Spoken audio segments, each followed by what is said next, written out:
Transparency with Tiffany.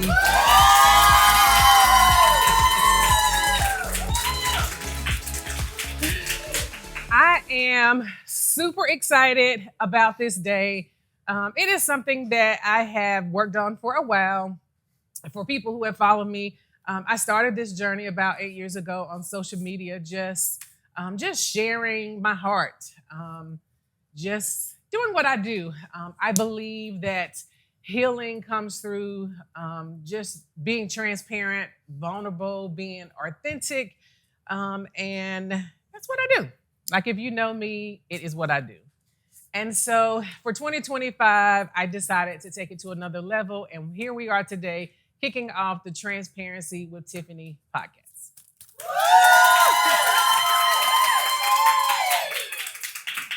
So the podcast will consist of, we will bring on special guests, mainly women, to talk about things that we as women deal with on the regular basis. And we will bring those guests in. Our goal is to inspire. A lot of our inspiration will be for women over 50. And we're starting with two topics that are near and dear to my heart, which are finding my voice and me first, because as women, we don't do that. And so today, in kicking off the first episode of Transparency with Tiffany, we have a twist. And that twist is I'm the guest and I am being interviewed by the person other than my mother that probably knows me the best. And that is my sister, Mona Chevis. And so I'm going to turn it over to her. We'll kick it off. Well, thank you all for spending a portion of your time with us today. With this first podcast, we want to make sure that everybody gets to know who Tiffany is. So we're going to ask her a series of questions and kind of see if we can leave here knowing a little bit more about her, but also a little piece into why she's doing this podcast. So let's start with the simple, basic question that everybody always asks. Tell us a little bit about yourself. So I got one sister. That's me. I grew up in a small town, Hamlet, North Carolina. I graduated in 1990. I have one son, Trey. I am a human resources professional by trade. I've been doing that for the last 20 years. Wait a minute, 1 second. We don't want to skip out on my nephew is a senior in high school, and he's getting ready to go to college. Sorry, I had to put that plug in there. So she's a mother. She's a mother of a soon-to-be college attendee. Yes. Yeah, Trey. I have a nonprofit, which is my other baby, the Fisher Projects, that I am very proud of. Well, tell us, you mentioned the Fisher Project. So for anybody who knows, this is her baby. Can you give us a little small snippet on what the Fisher Projects is and why it's called the Fisher Project? So the Fisher Projects, a couple of years ago, been about 8 years ago, I had knee replacements. And whenever I had my knee replacements, I did a Bible study with a group of ladies. And out of that Bible study, I birthed at that time was the Daughters of Esther.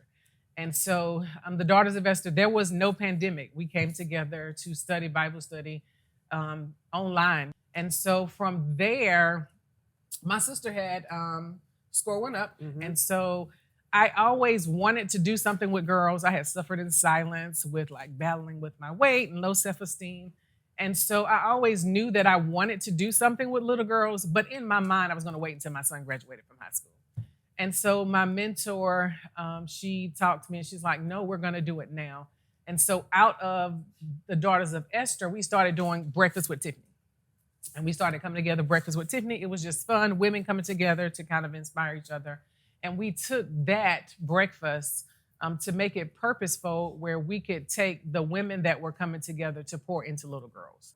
The Fisher Projects was birthed out of that. Our main project is Strong Girls, and we go into schools and we mentor 4th, 5th, and 6th grade girls, and we teach life skills and etiquette. You're talking about the Fisher Projects, who you are, all the things. What is one fun fact that nobody would never know about you? Oh, gosh. If I had not had a strict mother who believed that you should go to school, get your degree, go to college, and work a job, I would have been a comedian. I don't think nobody here believes that. Does anybody believe that? Like, cause I think I'm funny. Like, I really think I could do. Like, I really think I could do stand up. Like, I think I can make people laugh. Like, Okay, well, okay, we'll make that happen for 2025 then. You're talking about finding you, and this is probably, like you said, you're telling your business, and I don't think this is business to tell because there, historically in the Black community, has been this thing about getting counseling, and you mentioned getting counseling. I was in counseling, and this is probably a year and a half ago, and I just did it because I managed a team of younger people, and everybody was doing it, so I was like, hey, why not? Little did I know, my first meeting, I was like, oh my goodness, there's a lot to unpack here. And I know you and I have talked about it because we know our therapist names.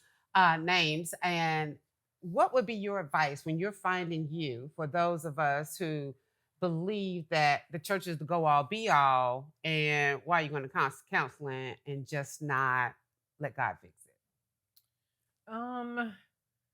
I think for us as people, or for me, I can speak for me. I pray, but for me, counseling was having that person in front of me to give me those techniques, because a lot of times we think that we have them, but we don't. So that was the biggest thing for me, was to be able to walk away with something. Mama used to tell us, like, the Bible is the best self-help book there is, and it is. But just being able to have somebody who has studied, and they have those techniques that they can give you, that you can take away, and you can apply those principles to your life, has been helpful for me. Okay. Yeah. When you're trying to find that moment, I'm a big fan of having your hype music. What is your one song that gets you, no matter where you are, it gets you to the place you need to be to accomplish what you need to accomplish? Your one hype song. Neo has this song, Let's Go. It's a very old song, but I still. Okay. I've never heard that one, but now I have to put that on there. When we talk about me first, during the pandemic, there was a lot of discussion about self-care. That's when we discovered that the world shut down. We need to slow down and take care of ourselves. And I think for the most part, a lot of us did that. But then, the pandemic's gone, so we back out in the real world. And we're kind of changing what me first means. And I think for me first is different for everybody. What does your me first mean? For me, my me first has been learning to say no. No, to give us an example. Honestly, a lot of my learning to say no is just really being to speak up to your mama. Yeah. And why do you feel like that was hard? Because I joke a lot and say that I feel like I was adopted because I am so different from y'all. Because, for instance, like, I'm not a fighter. I want everybody to get along. And me and Mama gonna go down blowing, but that's okay because we need both sets here. And so I've had to learn to be okay with, y'all not gonna like some of the decisions that I make. I'm not gonna like a lot of the decisions or the route that y'all go. And in doing that, it has caused me, like, a lot of times to be by myself. And in the beginning, that was like lonely for me. But that had to become my peace for me, because a lot of times to be around y'all, like, just in all honesty, like, sometimes just be around y'all, like, this ain't happy for me. And even for you and I, like, we would have those conversations, and I know sometimes you thought that I was crazy, but I'm like, this just ain't it, because that's just not my personality. Right. And even in counseling, like, I wanted to, like, let me just change, but it's not. So you're comfortable now in your body, because I think a lot of what you were feeling, you put on yourself. Yeah. And I think that's a lot of time when people put yourselves in a box. We do. We give our voices and our power to a lot of people that don't even ask us to. Yes. And that's one of the things that I've had to learn. And it's still a process. Like, even now, I still will find myself doing that. Giving my power away. Like, I'll say I don't want to do something. Probably y'all may not say, but, like, I say y'all bully me. and still having to learn to Be okay. Yeah. But that is what my me first is like. You know what? I ain't doing that. But that's something too, like when you're with the strong girls, are you trying to help them learn that lesson? Because I think a lot of times we feel like people want us to be this thing and it doesn't bring us, I call it my joy. Are you helping to shape them into finding their voice and being okay with who they are and having the courage to say no? Yeah, that was our theme for this year, finding my voice for that very reason. So that they can be comfortable in their skin at an early age. Right, right. So that they're not a 53-year-old adult trying to figure out how to say, no, I don't want to do that, or no, I'm not comfortable with that. So starting it early. Well, I mean, so since we're talking about that, about finding your voice, what actionable items do you do or what techniques do you do when you feel like your voice isn't being heard and you want it to be heard? I guess for me, I'm kind of different because really at this point, I'm learning I'm a person that shuts down. Mm-hmm. And so for me, I'm trying to do better with speaking. But I'm also learning that silence is still good. Yeah. And that I don't have to be defensive. And so I'm trying to practice to say what I have to say and be done with it. Okay. Favorite movie? The Color Purple. Still? Imitation of Life. Okay. I'm a Dateline person, Friday nights. Okay. Dateline, if you know me, I'm Dateline. Favorite artist? What you mean? Like music? Mm-hmm.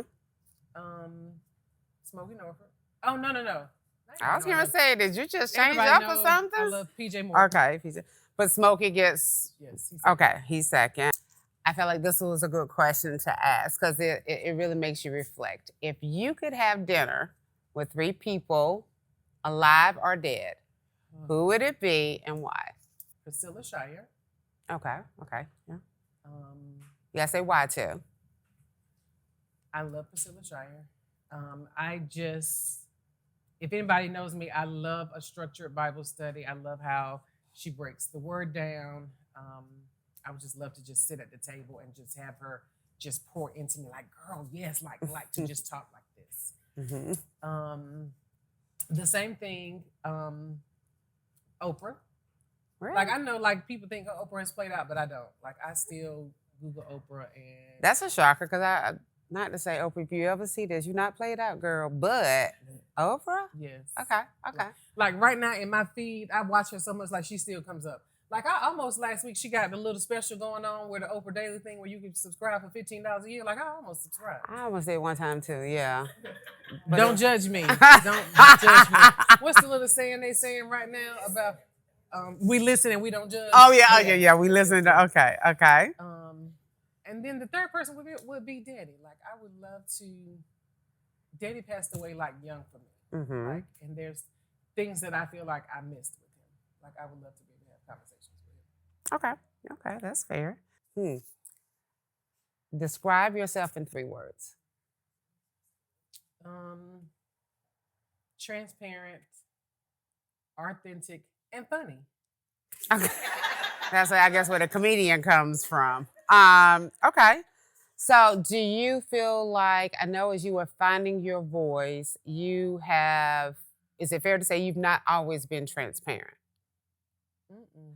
Okay. So I know sometimes it could be a controversial where it's like, why are you transparent? Why are you telling your business, right? And from our conversations, and I believe this as well, you feel like you can help people through telling your stories. If you feel like through telling your stories, I know you've had a lot of women reach out to you and say how that you've helped them. What is the number one thing that you think that women are dealing with right now where they really need the extra support? I think a lot of women suffer in silence. Like I feel a lot of women are not supported. Mm-hmm. I feel like I'm grateful because I do have good friends. Mm-hmm. But a lot of women, whenever, like with Breakfast with Tiffany, women would always say they don't have friendships. So when we would come into the space of breakfast, we would always plan for a couple of hours and then we'd say, oh, it's not enough time. women don't have spaces where they could come and have transparent conversations. Like we're saying, we listen, but we don't judge. A lot of women don't have that. They don't have places where they can come and they can talk, even resources where they can need something. So, one of the breakfasts where we talked about um, working, and we as Black women, we don't know how to advocate for ourselves. So we will get job offers and they offer us, $50,000 a year. We just take it. We don't counter offer and we don't know how. And so we don't have those spaces to come together. Over the years, I've also learned that men don't have that either. We don't talk about mental health. Like that's another thing that we lack in the Black community. Like we say, it's like, oh, we go to church. Okay, yeah, we do. This is my personal opinion. I feel like we go to church on Sunday, we're like, oh, we shout and fall out or whatever. And the devil, he's shouting all the time. And then, Monday comes and the world attacks. We don't have anything. Like we don't have a defense mechanism, which is one of the reasons why I love a structured Bible study, is because we don't have that word that we can use to help us get through. And so that's the main thing that women need. It's just support. To feel supported. But so in your experience, have you felt that, I know you talk about friendships, and that's something I don't think we talk a lot about, is the power of friendships. Like, which of course we know you and I night and day. My circle is like this. Yours is like this. And is support in both ways, because you have multiple resources to tap into. Do you think women feel like they have to have a huge circle to be supportive? Or because sometimes they would talk like, oh, you only have 2 friends, and people may be like, yeah, but I'm good. But then sometimes you feel like, am I alone? Should I have more? When you're giving advice to women, do you feel like you got to increase your circle or whatever brings you joy or whatever you're comfortable with? I think it's whatever works for different people, but I also think that it's seasons. I think that people come into your life for different reasons. I look at me, for instance, I recently pledged Delta, and it's 37 of us. And out of the 37 of us, you can't possibly be close with 37 people. I can't. At this stage in my life, I can't nourish 36 relationships. Out of the 36 of them, I feel like I can count on all of them. Like if something happens, I think they're gonna all come to me. Like if something happened to my mama, they're gonna catch at me. But I think if I needed them, like if it's something going on with me, a good 5 to 7 of them. Yes. And so I just think that it's in different seasons. I look at me and Deidre, for instance. Deidre and I have been friends since 1990. I met Deidre in 1990. And it's up and down. The same thing with Pam. They're never not in my life. So they are 2 of my closest friends.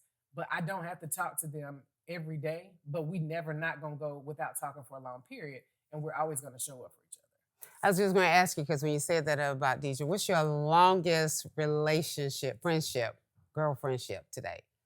It probably is Deidre. I was thinking so too. Okay. So there is, when you're thinking about those long-term relationships, you just have a diverse group of friends. I do. And I think that's one thing. I know as women, sometimes it's hard for us to stay connected through the ebb and flows of life and all the things. And then when you have those people who are your support system, I always think it's important to let people know it is during the seasons of life, because you could be strong the season you're in, this by yourself moment. But speaking of like 2025, so January 2026, if you could write a letter to yourself, what would it say? And you read it in 2026, what would it say? Girl, I sure hope you were soft in 2025. I know that's right. So I hope it was your soft season. I'm glad to see that 2025 was your soft season. Like, I want to be soft. I'm going to find periods of time where I'm going to rest. I am going to put me first. I am going to say no. I'm going to cry if I want to. I am going to take vacations by myself. I'm going to be vulnerable and transparent. I'm going to be soft. That's this thing that I was coming down and I was listening to something, and this lady has this term. She said, "Let them be," and I thought that was so powerful because I'm like, "What is she saying?" And she said, "Let them be," because it causes you, like, if somebody, say, if I want to, when we go out and we go on vacation, you're the relaxer. I want to climb the mountains. And we don't agree because I'm like, why are you even here? And you just like, what are you doing? But it's like, let them be. And it's talking about how much peace it would have. So I think what I'm hearing you saying is you're going to let people be. You're going to do you, that you're going to find those peace. But what you really are hearing me saying is that I'm going to be. Yes. And that I'm not going to let anybody else not let me be. Oh, all right. And so when we go on vacation, you're not going to bully me into, even like when we went to the mountains for Christmas. Yeah. I laid around because that's what I wanted to do. And you was not going to be like, get up. Let's be clear. I didn't say nothing to her. So she ain't time to pull a story. I ain't bother her. No. And that's what it's going to be. Yes. Do you think by letting be that this is going to be the place that's really going to help you focus on the things that's most important? Yes. Okay. Last question, because I know we got to wrap it up. You just took a journey by yourself at the beach. How did that make you feel? Do you feel rejuvenated? Traveling alone, because I know that's something we don't do either as women, is travel alone. I just recently started doing it. I was forced to do it, but it wasn't intentional. So do you recommend that for everybody? And then what's one thing that you've learned about traveling by yourself? I used to do it before I stopped, so I did it this year for my birthday. I was dreading it for different reasons, but I loved it. When I pulled up to the retreat, I was like, but I had the best week ever. Every day I took all of these books and had planned I'm going to read and journal. I stayed out every night till at least 8 or 9 o'clock. Oh, wow. Was gone out the entire day. And I recommend it because sometimes you just need time with yourself. Absolutely. And just time to reflect and just time to fill your own cup. And so I did. I absolutely loved it. This has been a great conversation. Thank you for giving us a peek into your world. Let's transition some questions over to the audience. Okay. So we're going to do something different for this first session. And I want to ask the audience. So somebody tell me, if you had to write yourself a letter in 2026 from 2025, what would it say? I love that. So if I wrote myself a letter and I read it in 2026, I would say 3 things. I would say, you are enough, God said you can, and it's your turn. Right now, I love that.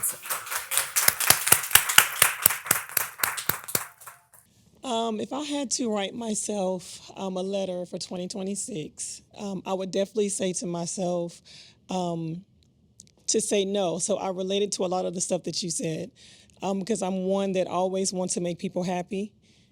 So my letter to myself would say no. Yeah. One more question. Tell me one thing that you are intentionally gonna do to put yourself first for the rest of 2025. One thing I'm going to do first to intentionally put myself first for 2025 is commit to walking at least 1 mile a day. So I'm putting my vision board is discipline and my self-care, which is mental and physical. So that's one thing on my list. That's a good one. Yeah. Lady B?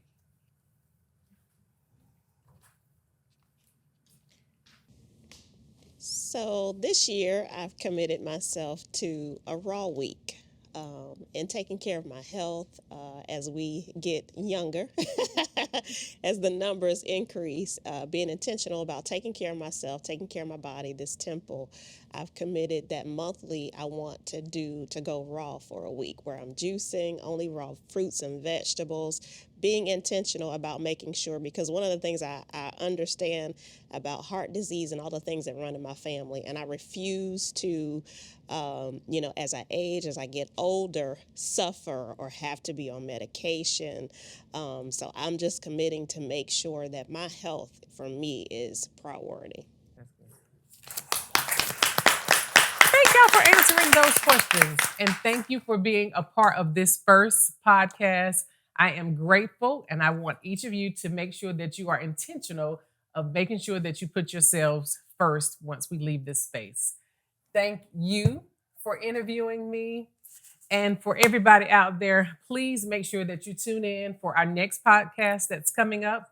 And make sure that you follow us on our social medias. It's Transparency with Tiffany, the podcast. See you soon.